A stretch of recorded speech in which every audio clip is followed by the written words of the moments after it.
So our next session is on wabi-sabi, kintsugi, and the joys of deformation and rupture. And our first speaker is Yuriko Saito. She is professor of philosophy at the Rhode Island School of Design, and she has written two wonderful books that I know many of you would be interested in, just given the conversations we've been having on what in our field we call everyday aesthetics.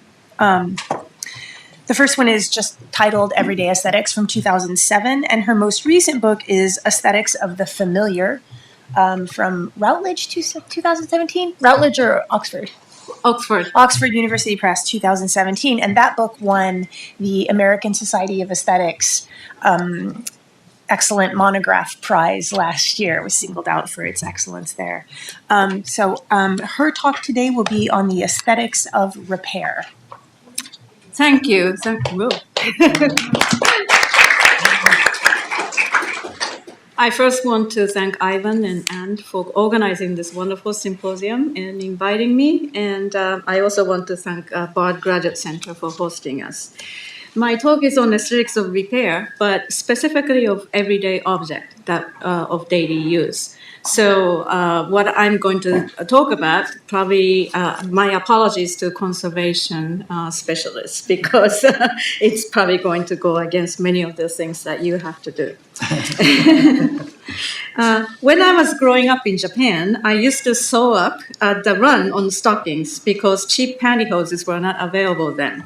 I also remember a handyman coming around the neighborhood regularly and fixing holes in the pots and pans, as well as broken umbrellas. Repairing everyday objects used to be a common practice before rampant consumerism and fast fashion gave rise to a throwaway lifestyle. Today, repair is making a comeback. In the public sphere, deferred maintenance of infrastructures is calling for urgent repair work. The right to repair legislations have been passed in 20 states in United States to fight against the industry strategy of planned obsolescence and monopoly of repair manuals, parts, tools, and designated repair shops. Currently, Elizabeth Warren and Bernie Sanders are proposing a nationwide legislation. In the private sector, there is a growing concern over excessive consumerism that is responsible for environmental devastation as well as human rights violation in developing nations. These concerns are generating grassroots initiatives to promote repair. For example, a Dutch group, Platform 21, issued Repair Manifesto in 2009. Around the same time, iFixit, a California company, also issued its Repair Manifesto.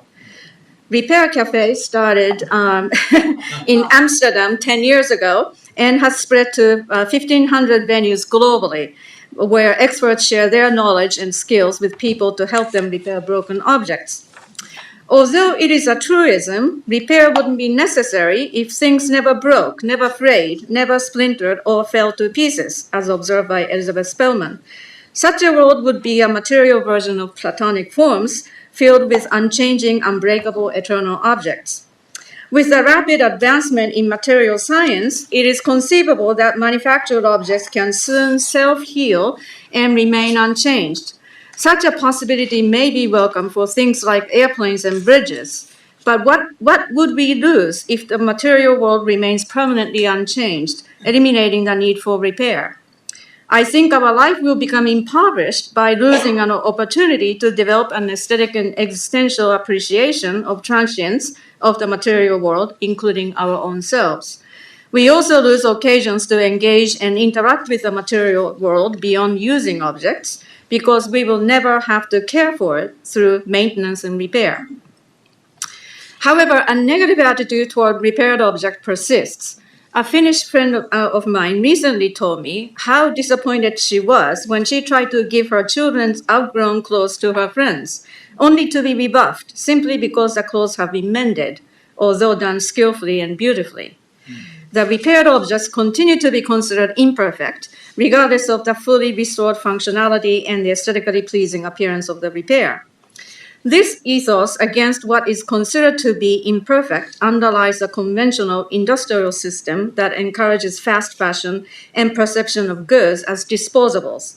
Sometimes called productionist bias, A manufactured object's identity is constituted by the end result of its production.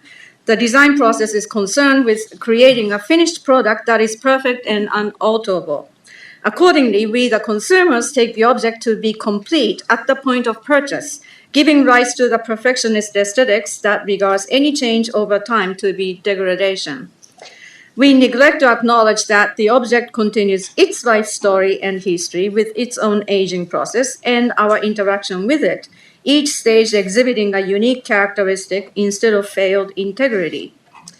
Bethel Laurel Wood's teacups in her Stain project eloquently reminds us of the potential beauty that gradually results from repeated use. The brown patterns are places where the glaze was not applied, hence stained by tea. The productionist bias is reflected in the traditional mending method that favors invisibility. This is best illustrated by fabric mending. At the recent Rijksmuseum exhibit on repair, many objects were covered by a glass top with a marking indicating where the mending occurred. Even then, it required a very close attention to find the repaired parts. So let's see, this one, it's like here and here, and this one is right here and here. And the next one, that's maybe clear. You see the square patch right here. So I could not help but admire the considerable skill involved in creating such meticulous and exquisite results. And my appreciation was akin to the amusing experience of trying to find camouflage. However, invisible mending implies perfectionist aesthetics. The object's fall from grace needs to be corrected by restoring the object to its former glory. Hence, the mark of mending should be made as inconspicuous as possible. An alternative to this productionist bias is so-called broken world thinking that takes erosion, breakdown, decay, rather than novelty, growth, and progress as the primary focus. Such a paradigm shift challenges the perfectionist aesthetics by recognizing the aesthetic potentials of objects' continuing history. Furthermore, it highlights the critical role maintenance and repair play in the functioning of the world and the management of daily life. Traditionally performed by women and workers with low social status, care work tends to be invisible and receives low prestige and reward. An American artist, Miele Lademan-Yukeles, has dedicated her work to highlighting and celebrating this invisible work. In conjunction with her 1969 Manifesto for Maintenance Art, proposal for an exhibition, Care, she questions, and this is my favorite quote, "After the revolution, who's going to pick up the garbage on Monday morning?" Almost paralleling Yukeles' effort to make invisible work of maintenance visible, the mending method gaining popularity today highlights, instead of hides, the damage and its repair. Its advocates and practitioners often derive inspiration from the Japanese tradition of Kintsugi, sometimes called kintsukuroi, meaning gold joinery or repair by gold. According to a legend, Shogun Ashikaga Yoshimasa had a prized celadon porcelain tea bowl from China, which became cracked. He sent it back to China for repair. And it came back, this is not the actual object, but it's probably looked very much like this. It came back repaired with metal staples, which did not satisfy his aesthetic taste. So he ordered a craftsman to come up with a more attractive repair. The craftsman repaired the bowl with kintsugi. This repair method was subsequently popularized with the 16th century establishment of tea ceremony that gave rise to wabi aesthetics. And probably Professor Handa will talk more about that. To be precise, despite the impression given by the term, lacquer is used as an adhesive, and gold, sometimes silver or tin, flakes are applied as an ornamental touch. Although cracks may be the best known example of kintsugi, there are different kinds of damages repaired by this method. Incomplete cracks that do not compromise functionality, chips, peeling away of the material surface, and a complete breakage. While most cases of kintsugi put broken pieces of an object back together, sometimes a repair is made by using a piece from a different object for filling. This is the most extreme example of visible repair, a technique sometimes utilized by contemporary artists. these are glass objects.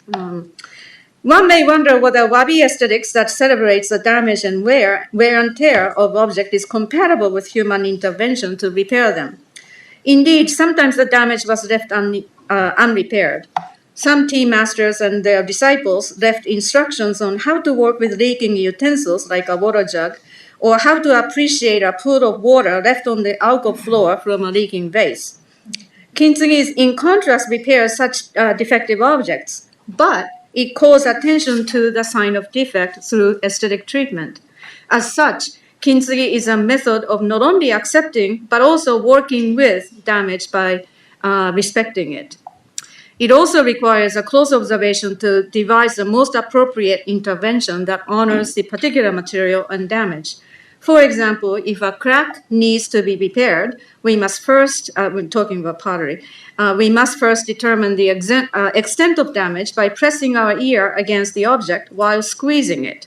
If we detect a clicking sound, we must complete the break by splitting it open. In other words, although Kintsugi intervenes in the object's condition, it requires us to work with the object's specific state. It is noteworthy that many writers and practitioners of repair advocate humility by letting the material and the particular damage take a lead in our intervention. In mending a fabric, for example, one practitioner states that every stitch requires listening and responding to what the fabric and the whole might need. Furthermore, repair theorists frequently draw an analogy between repair and care ethics by pointing out that both require respecting and responding to the singularity of the other, whether a damaged object or a person. Kintsugi was originally a repair method for a prized tea bowl that is considered a work of art today, and it was patronized by the powerful and wealthy in the feudal society. However, its aesthetic implications extend beyond this culture and history-specific origin. First, the so-called damage or imperfection is appreciated and celebrated rather than decried and hidden. The appreciation engages imagination because a pattern of the damage is regarded by Kintsugi aficionado as a landscape. They call that landscape. However, Kintsugi repair goes one step further from accepting and appreciating the landscape to articulating its outline. Thus, the aesthetic paradigm of visible repair accentuates the individuality of a particular object and its history, individuality of a particular object and its history by presenting a tangible record of repair as well as the care and affection for the object. The owner, the user, or the repairer cared enough about the object to take the time and effort to give it a renewed life. Unlike the case where repair is done purely to restore functionality of things, such as computer or cell phone, visible mending wears a repair trace on its sleeve, sometimes literally, and this makes it an aesthetic practice. While Kintsugi was originally practiced by skilled craftsmen, today it is often practiced both in Japan and elsewhere in communal setting, just as in Repair Cafe, where amateurs get help from professionals and other participants. This communal activity is aesthetically suggestive in two ways. First, consider Jan Foreman's dispatch work that repairs damaged parts of built structures with Lego pieces. It is, isn't that funny? It is spreading globally by the participation of local residents. If you go to his site, I mean, it's got the map, and then they, sort of tell you where those things happen. So this illustrates that mending has a potential of becoming a kind of socially engaged and participatory art. The proliferation of venues like Repair Cafe and other gathering indicates that this practice promotes a shared economy and experience where social interaction is encouraged through collaboration, giving and receiving ideas, and teaching and learning skills. Second, by encouraging DIY, mending practice provides a bodily experience of handling and working with the object's materiality. Mending fabric, for example, occurs where this active space of attending, assessing, touching, thinking, intuiting entwines into an embodied knowledge, a soft technique, during which the ameliorative thread is sewn this way and that. While aesthetics discourse usually discusses matters from the spectator's point of view, there is a growing attention to the experience one has while engaging in an activity.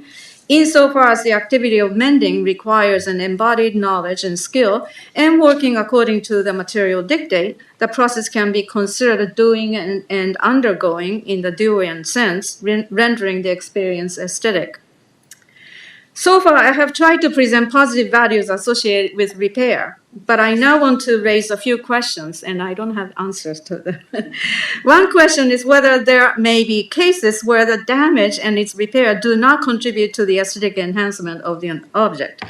Although the Japanese wabi aesthetics embraces signs of aging and transience, is it possible that the appreciation is material specific?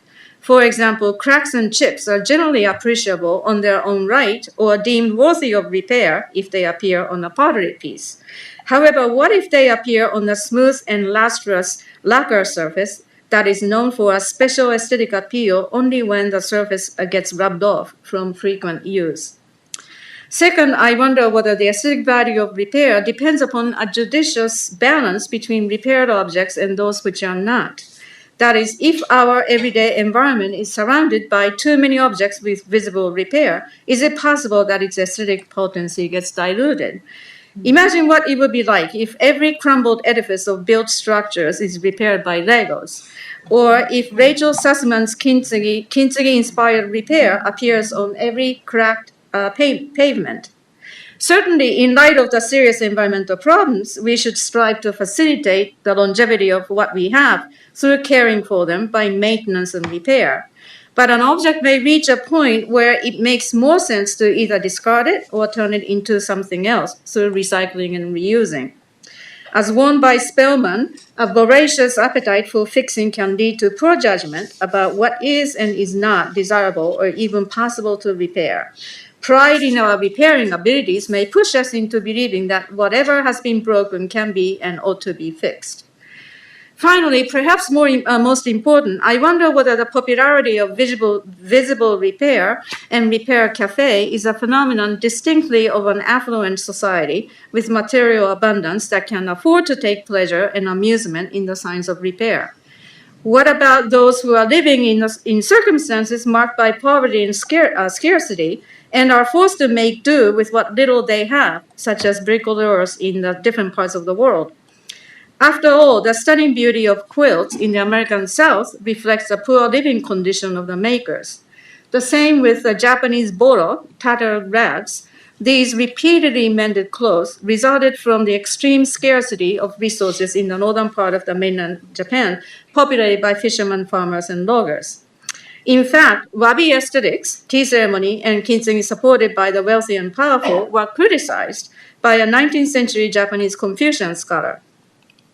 Today's tea men take filthy and damaged old bowls whose ages they don't know, repair them with lacquer and other materials, and then use them. It is an unspeakably disgusting custom because whatever tea dilettantes do is a copy of the poor and humble.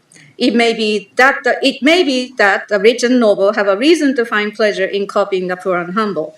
But why should those who are, from the outset, poor and humble, find pleasure in further copying the poor and humble? All that tea dilettante does is to copy everything which looks poor and shabby. In a similar vein, contemporary advocates of visible repair warn against the exploitative shaking of the shabby, the idealization of repair, and romanticization of strategies of survival, so as not to be complicit with capitalism and colonialism. Ultimately, I think we need to guard against fetishizing and commodifying visible repair and making it a mere fashion trend. I want to share a couple of images from that Auschwitz exhibit that Carolyn and I went to see 2 days ago. And the two things, well, there are many things, but with respect to repair, two things caught my eyes. These socks were made by a mother for her 8-year-old daughter when the family was in hiding, like Anne Frank's family. The sole with a smoother fabric was sewn in so as to muffle the sound of footsteps. There's also, on the right side, near the heel, there's a darning repair with blue yarn.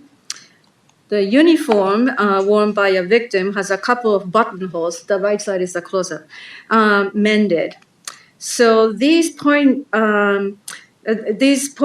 and heartbreaking signs of repair symbolize to me their determination to retain a sense of normalcy and dignity, even in the midst of their dehumanized existence. So I want to end by presenting two contemporary art projects that illuminate the potential of Kintsugi that goes beyond material repair. Nishiko, a Japanese artist practicing in the Netherlands, has been working on the Repairing Earthquake project since the earthquake and tsunami hit the northern coast of Japan in March 2011. In addition to recording its aftermath through eyewitness accounts and photographing various objects, her project includes collecting fragments and debris from this catastrophe and putting pieces back together. The repaired item cased in a box specifically created for it is either returned to the owner if found or placed with a foster family for safekeeping. The objects and processes are presented through photography, video, installation, performance, publication, and blog. The broken pieces symbolize the scars left by this natural disaster and the act of repair, a process of healing. Kunio Nakamura, a Japanese Kintsugi artist, articulates his hope for a peaceful world by combining plate pieces from two nations caught in a problematic relationship. This project, called Kintsugi Pieces in Harmony, utilizes the technique of repairing a broken pottery by attaching a piece from different objects and presents a possibility and hope for a harmonious coexistence of feuding nations symbolically. So in conclusion, my takeaway from researching Kintsugi, which is a brand new subject for me, is this. Repair does not necessarily have to be an attempt to reverse the damage and restore the object back to its original perfect condition. It can instead be a celebration of the object's story and history with us through a creative, imaginative, and aesthetic engagement. Thank you.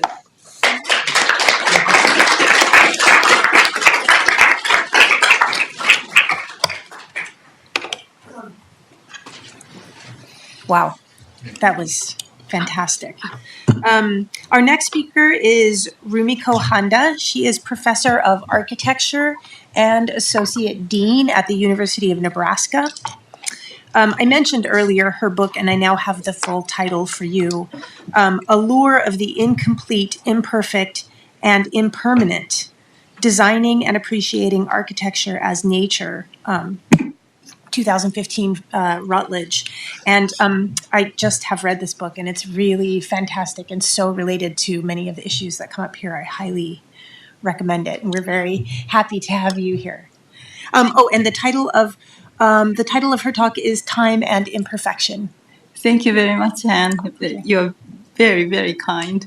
And thank you, Ivan and Anne, for having me here. It's fantastic. I have to apologize ahead of time. I'm not a philosopher, so I might bastardize your terms without intention.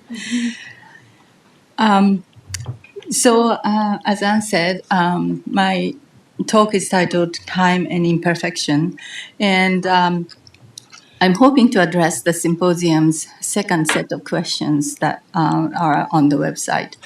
How do we value... Oh, sorry. Right. How do we value or devalue, disvalue matters instability and impermanence? When is matters instability something to avoid, and when is it something to embrace? When does the matters instability make a positive contribution to our experience of it, and what is the nature of this positive contribution? What values guide us in answering these questions? I would like to begin with a flower pot in the collection of Tokyo National Museum. It is made by tea master Senno Rikyu, who lived in the 16th century turbulent Japan, who served the powerful warlord Oda Nobunaga, and after Nobunaga was toppled by coup d'etat, went on to serve Toyotomi Hideyoshi, who eventually took control of all the feudal lords. Rikyu's life ended in 1591 in seppuku, the ritual suicide, by the order of Hideyoshi, who had been provoked by his team master in the ways about which we can only speculate. Rikyu's name is well known in and outside Japan and often associated to wabi tea. Today, wabi is often paired with the notion of sabi, and the term wabi-sabi has come to designate general Japanese aesthetic inclination, which favors a simple lifestyle and authentic materials. The notion, on the one hand, is discussed at the levels from the rudimentary tourist guidebook to the scholarly philosophical discourse. On the other hand, the term wabi often is elusive, escaping definitive interpretation and analysis. Its meaning may be understood as the quality of an object that lacks something and thus invites the viewer to imagine its perfect state. The inscription on the back of this flower pot tells its name, Onjoji, and its signatory, Shoan, that's Rikyu's son. The name Onjoji is in reference to Buddhist temple of the same name, and in particular, its bell. There is a famous anecdote about this bell. The warrior monk Benkei, widely known for his physical size and strength, is said to have dragged this bell from the temple into the mountains and later ditched it into a lake. The bell's scars and cracks are said to be the results of that.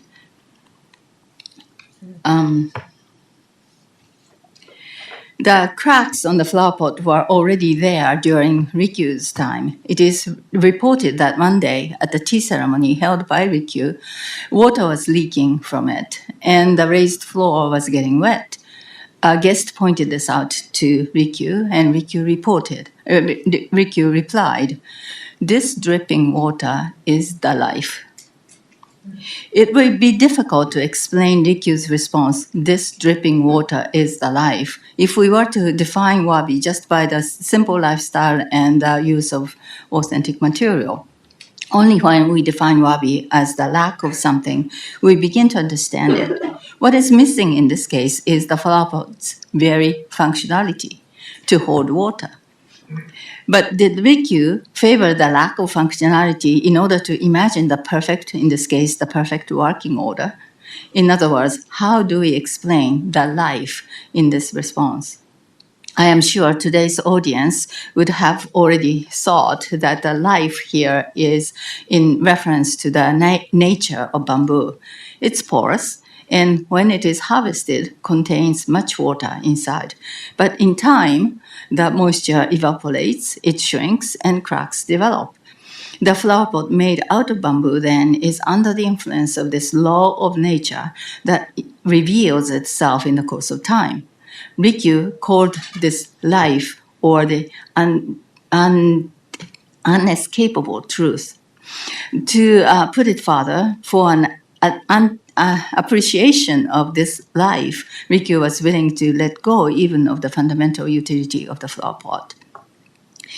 His predilection to let nature take over his craft, or desire to submit to the forces beyond human control or his control, can be found in other instances. Rikyu recommended sweeping the garden passage much in advance of the tea ceremony, so that few leaves would have fallen before the guest's arrival.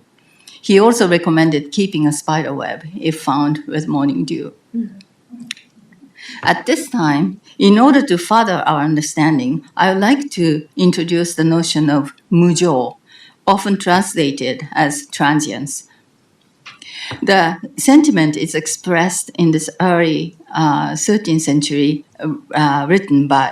literature written by Kamono Chome. It begins, "The flower flows ceaselessly, and the water is never the same." And further, the mind that accepts mujo as the world's inescapable truth is teinen, which means the spirit of submission or resignation. A typical high school teacher in Japan in Japanese literature would make sure her students would understand teinen not as something negative, as in giving up or throwing in the towel. But instead, teinen is considered a state of enlightenment. And it is contrasted against meimo, which is the state of mind that is delusional or delirious. Why the spirit of submission is the state of enlightenment, and it is related to the notion of wabi, may be understood by the following explanation given by Okakura Tenshin in the early 20th century. He stated that wabi is, and I quote him, a cult founded on the adoration of the beautiful among the sordid facts of everyday existence. It is essentially a worship of the imperfect, as it is a tender attempt to accomplish something possible in this impossible thing we know as life. In other words, the adoration of imperfection in wabi is not just an aesthetic preference. Instead, wabi relates to the understanding and acceptance of the truth of life or the human existence in the world. From here, I would like to show two sets of buildings. Each set has one example from Japan and one from the West. In the first set, I see man at odds with mujo, transience, and in the second, man incorporating or even taking advantage of transience. I wonder if you see them in the same way I do. Rikyu's view of his art is in stark contrast to the notion of beauty held widely among architects, that a building is complete when construction is finished, and that any subsequent alterations are degeneration. They strive to make the building perfect and wish to keep it so permanently. The root of this view is the Renaissance humanist polymath Leon Battista Alberti. In the architectural treatise, De Edificatoria, which he presented to Pope Nicholas V in 1452, Alberti defined beauty is that reasoned harmony of all the parts within the body, so that nothing may be added, taken away, or altered, but for the worse. In coming up with this definition, Alberti was referring to Cicero's writing on rhetoric, and was drawing a corollary between architecture and oratory. Equating the architect with the author, Alberti would demand the author-architect to expand all his care and intellectual power on perfecting his work. In return, he would be willing to grant the authorial authority to the original architect and expect the work, once completed, to go down in the history unaltered with the author-architect's name proudly attached. Alberti advised a number of measures to keep buildings away from the nature's influence, which otherwise would alter the building over time. And yet, the reality that the building cannot stay the same as the time goes by is hitting none other than Alberti's building. The facade of Palazzo Rucellai in Florence is made entirely of fine-grained yellowish sandstone. Alberti's perfect harmony can be seen in the clarity of articulation of the facade by the use of entablature, pilasters, arches, and finally the infill. The entablature and pilasters are single units, while the arches are made of stone blocks radially arranged, and the horizontal layering of the infill is continuous through the whole facade. Today, the facade of Rucellai is not as Alberti left it. What made the compositional logic so clearly visible was the use of channels or grooves that separate individual blocks. More than 500 years later, the actual construction has emerged. Weathering on the stone surface is slower than on the mortar surface, and erosion has taken away the sharp corners of the stone blocks, revealing the actual joints. I'm talking about that, that, that.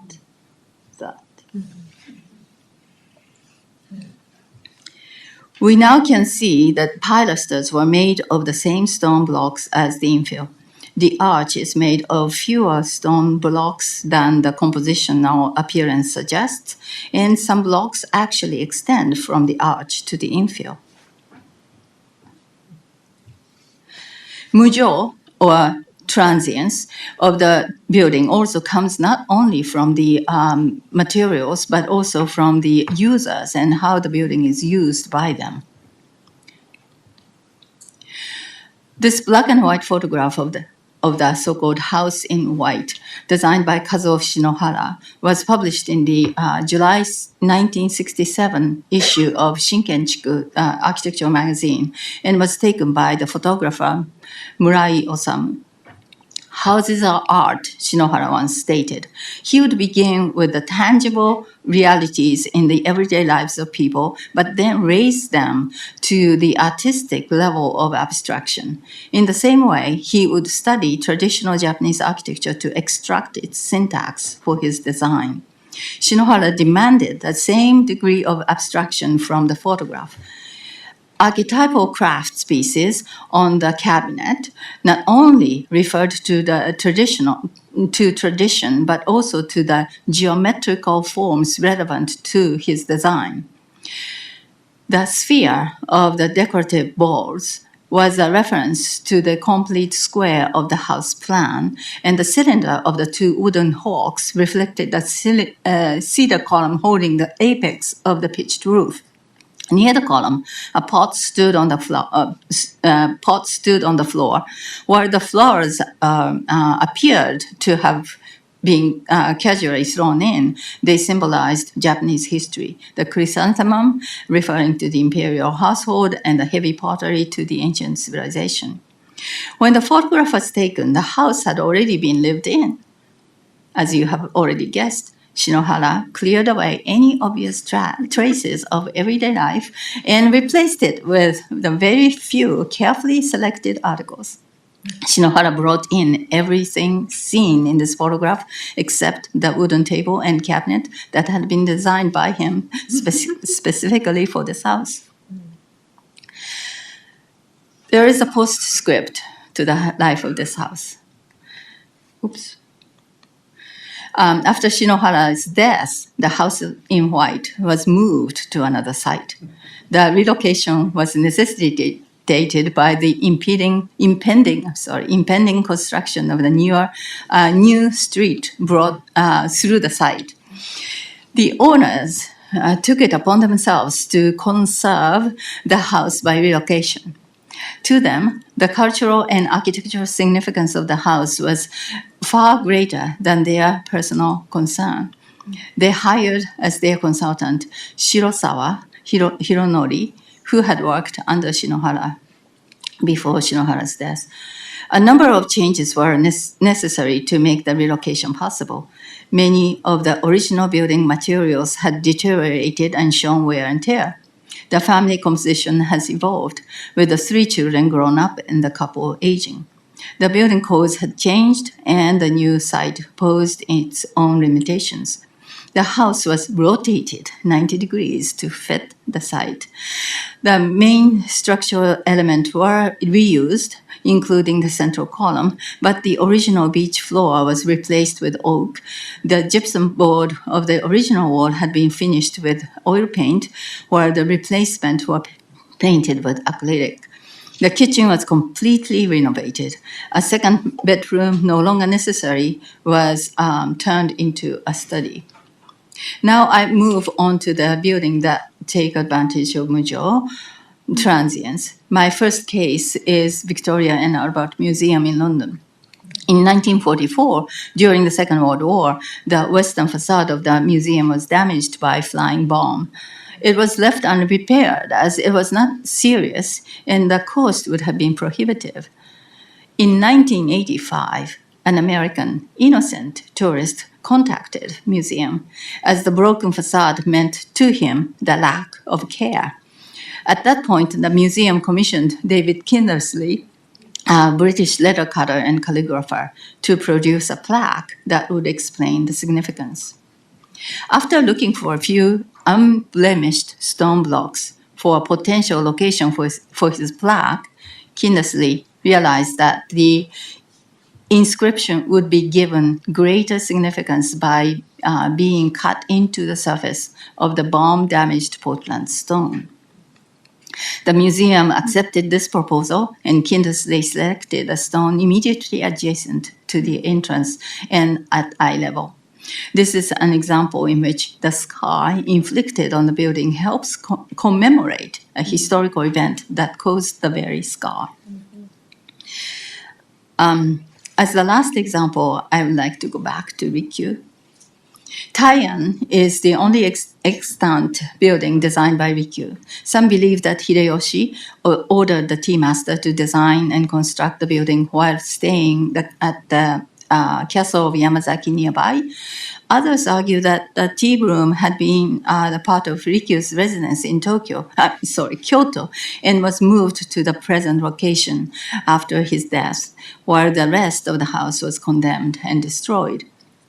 Taian consists of the tea room of 6 feet square, or 2 tatami mats, with an additional raised floor to the north, the anteroom of 1 mat to the west, and the preparation space of another mat to the north. While the tea ceremony can be practiced in a space of any size, Rikyu is reported to have set 4.5 tatami mats, or 9 feet square, as the largest possible limit of the ideal hermitage.